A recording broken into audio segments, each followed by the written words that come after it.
আসসালামু আলাইকুম ওয়া রাহমাতুল্লাহি ওয়া বারাকাতুহু।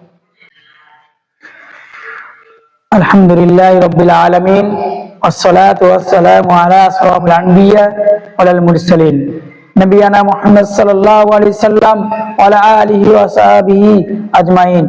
সমস্ত প্রশংসা আল্লাহ সুবহানাহু ওয়া তাআলার জন্য, যিনি আমাদেরকে ইমানের নিয়ামত দান করেছেন, জ্ঞানের আলো দ্বারা অজ্ঞতা অন্ধকার দূর করেছেন এবং অগণিত দুরূদ ও সালাম বর্ষিত হোক মানবতার মুক্তি দূর জ্ঞান ও হিদায়াতের নবী আমাদের প্রিয় রাসূল হযরত মুহাম্মদ সাল্লাল্লাহু আলাইহি সাল্লামের প্রতি। অতিশয় সম্মানিত সভাপতি মহাশয়, সম্মানিত বিচারক মণ্ডলী, সম্মানিত আলেমে ইকরাম, শ্রদ্ধেয় শিক্ষক বিন্দু এবং আমার পাশে বসে থাকা শিক্ষক মহাশয় এবং দূর দূরান্তে ছুটে আসা তালিবে ইলম ভাই সকল, তাই আমার বক্তব্য বিষয় হচ্ছে শিক্ষা। আহমিয়াতুত তালিম ফিল ইসলাম।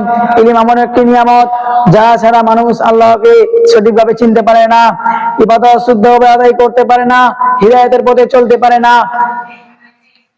ইসলাম সূচনা ইলম। ভাইরা, ইসলাম কোনো যুদ্ধ সম্পদ বা ক্ষমতা দিয়ে শুরু হয়নি, ইসলাম শুরু হয়েছে ইলম দিয়ে।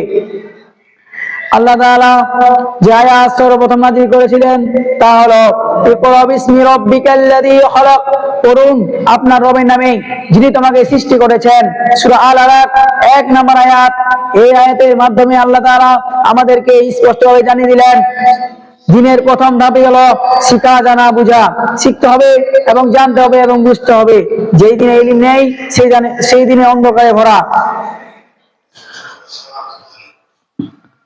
ভাইরা, ইসলাম কোন যুদ্ধ সম্পদ বা ক্ষমতা দিয়ে শুরু হয়নি, ইসলাম শুরু হয়েছে ইলম দিয়ে।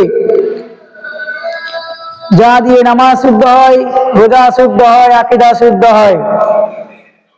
আর এক হাদিসে রাসূলুল্লাহ সাল্লাল্লাহু আলাইহি সাল্লাম বলেন, আর এক আয়াতে বলেন, কুল হাল ইস্তাবিল্লাযীনা ইয়ালামুন ওয়াল্লাযীনা লা ইয়ালামুন, হে নবী বলুন, যারা জানে এবং যারা জানে না তারা কি সমান?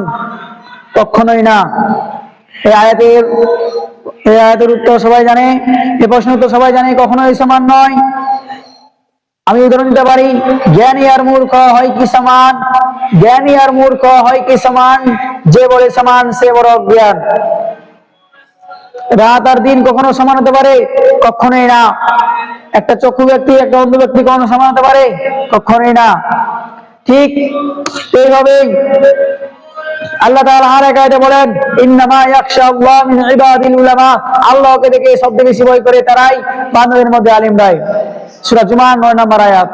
আসসালামু আলাইকুম ওয়া রাহমাতুল্লাহি ওয়া বারাকাতুহু।